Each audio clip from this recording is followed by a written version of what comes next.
You know, it is really interesting when you hear these stories about scams. And we could probably talk with Phil Catlett at the Better Business Bureau all day about these sorts of things. We're going to try and narrow it down for you and talk as well about these credit card skimmer things that have been going on, among other things. And Phil joins us this morning. Hi there, Phil. Good morning, Richard. Thanks for the time today. Oh, glad to be here. Thanks for the opportunity. By the way, the Better Business Bureau still is the authority for reviews about business, isn't it?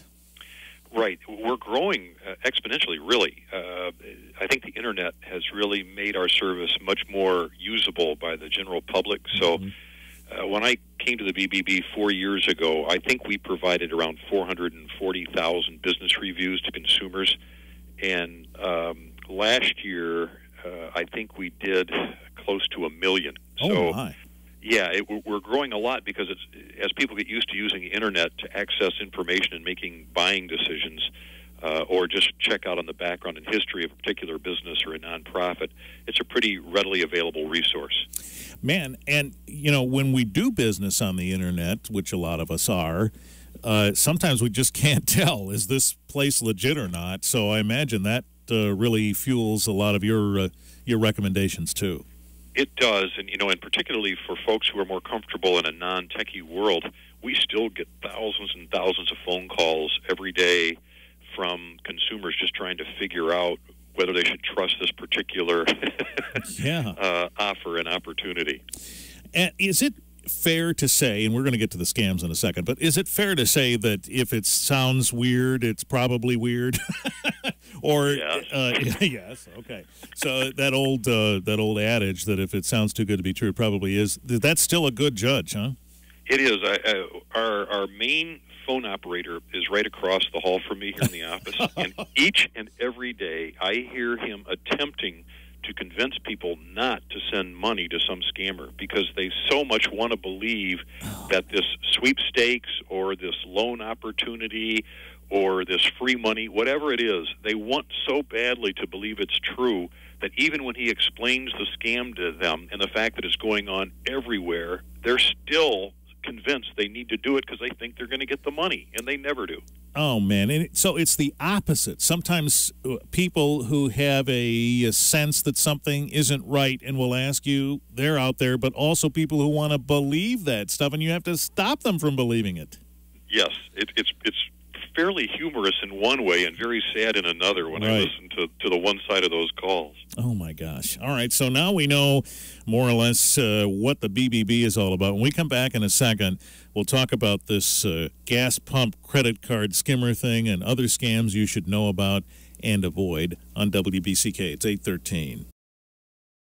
Phil Catlett's with us this half hour, the president of the Better Business Bureau of Western Michigan. You know, I think we remember the days when you used to go to the gas station and you'd want to fill up the car, and you had to go in and tell them, I'm going to fill it up on pump whatever, and come back out and fill it up and go back and pay. Now, the greatest thing is to be able to just roll right up there, put your card in that reader, fill the tank, get your receipt if you want it, and split.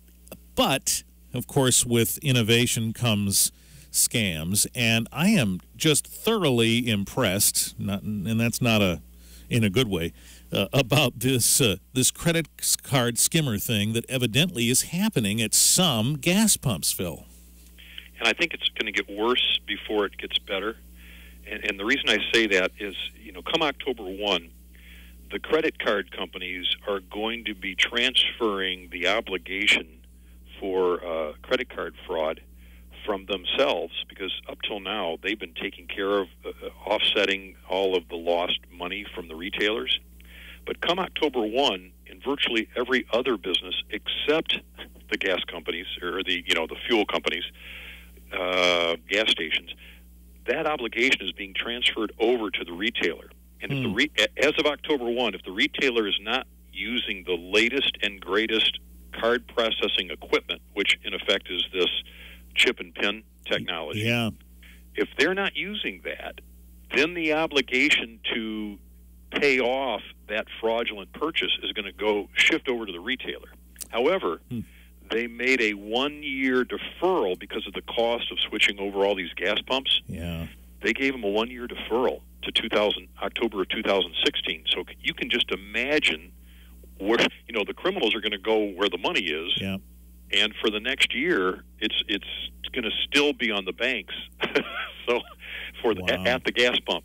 So that's probably going to continue. And I followed this evolution. We were on top of this like 3-4 years ago. Yep. When there was a band of gas skimmers in the Detroit area, and they had a ring that was doing it around Detroit.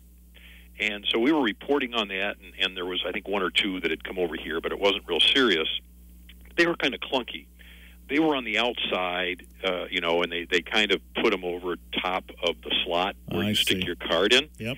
And so we were just warning people, hey, look, kind of shake it. And I do that. I kind of shake the outside and make sure that it's original equipment, not something that somebody stuck over the top. And we also guide that if you have to put in your zip code for your credit card to be used, or if you're using a debit card and you have to put in a PIN, you should put your hand over the keypad. Put your other hand over the keypad where you're entering the information. Huh. And the reason for that is they'll often insert a little camera somewhere. They'll hide a camera somewhere, and they'll watch you put in the PIN number. So the way that these criminals are getting access to debit cards is, they've got the reader, so they're reading the magnetic strip on the card, but then they got a little camera to read what PIN number you're putting in, and then they can go and just suck the money out of your ATM to the degree that it allows it to happen. Mm-hmm. This is incredible. So can we see these things? If you're standing in front of a pump, can you look at that credit card slot and say, yep, there it is? Is it that easy? Not anymore. Oy. It used to be, that if you shook it or it just looked weird, you kind of knew something was off and you didn't use that. But now they're inserting them inside the machines, inside the pumps. And so that's happening a couple of ways from what I understand. One is, up till now, they've been using sort of a skeleton key to get inside these pumps. Yep. And one that might have worked at this station in Holland also worked at this station in Battle Creek. But now, I think they're starting to try to tighten down on that so the same skeleton key doesn't work. But now they've got these things they can slide in through the slot, and they've devised them so they stick in there. They even, from the outside, they can get them inside the slot to use. Brother.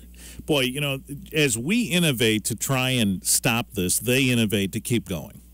They certainly do, and it just requires the consumer to be more and more aware of what might be happening and take a few simple steps, I think, in order to avoid difficulty, particularly if there's some sort of identity theft going on. Mm-hmm. And we'll talk about what those steps are when we come back in just a minute with Phil Catlett of the Better Business Bureau on this Tuesday on WBCK.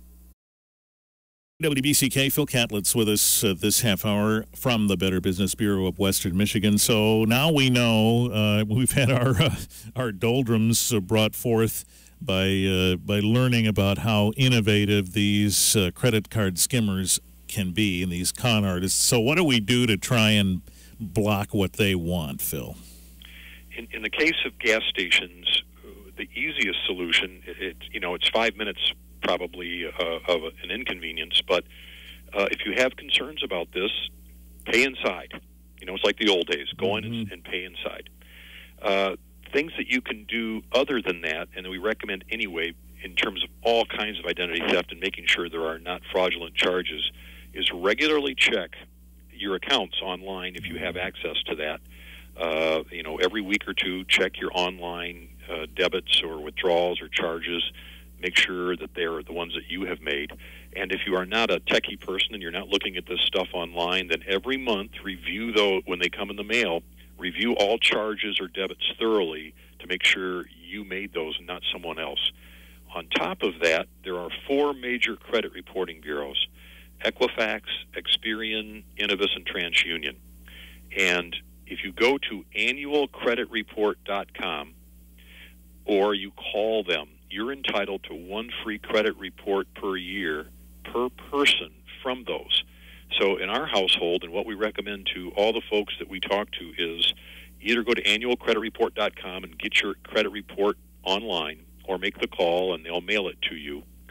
And you can find out not only, how your credit is ranking, But more importantly, you can find out any open lines of credit to make sure they're ones that you opened and that they're yours. Because what happens with identity theft is these folks go out and attempt to open credit accounts in your name. Yeah. And so by checking these regularly, you can put a stop to it sooner rather than later. It also protects you from vulnerability or liability later on, because if you aren't diligent in checking your statements, if you aren't diligent in following up and reporting potential issues to the credit reporting bureaus, then the liability shifts over from the merchant to you. Yikes. We don't want that. No, we don't. So, I'm just imagining somebody standing at a pump trying to put these things on there and put little cameras there so they can see you punch the PIN number in. Doesn't somebody working for the filling station get tipped off that somebody's hanging around a pump too long, playing around with some of the buttons there? Does that happen? I think that in certain cases, with the better run service stations, they've got a routine, where those are checked out. Now, they ought to be at odd intervals, because if somebody's casing the joint for a little while and you're going by and checking the thing at 11 o'clock every night, for example, they'll just wait till you're done making your 11 o'clock route, and then they'll go out and put it on afterwards, at the more remote location where maybe it's not as well lit, maybe the camera is not working out there. And as we found in a number of criminal cases over the years, a lot of places have cameras, but it doesn't mean that they're pointed in the right direction or that they happen to be working at the time. Wow. So, it's your understanding then that filling stations have the practice of going around and checking these, but it might be on a regular schedule. Right, and the more individualized, I think, if you've got a single service station, or it's just, it's kind of an old-fashioned one, you're not really up with the latest technology, and you got to believe there's a lot of them out there. Right.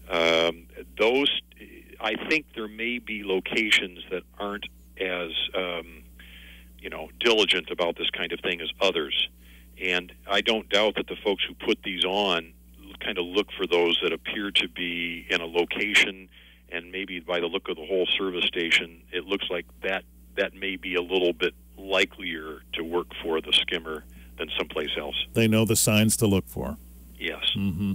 All right. Well, we appreciate the tips that you've given us and the latest info. And, of course, you're monitoring these and other scams all the time. Folks can check in online and get info about that. They don't necessarily have to have a company they want to check on with you. They can come and learn about scams at your website, too, right?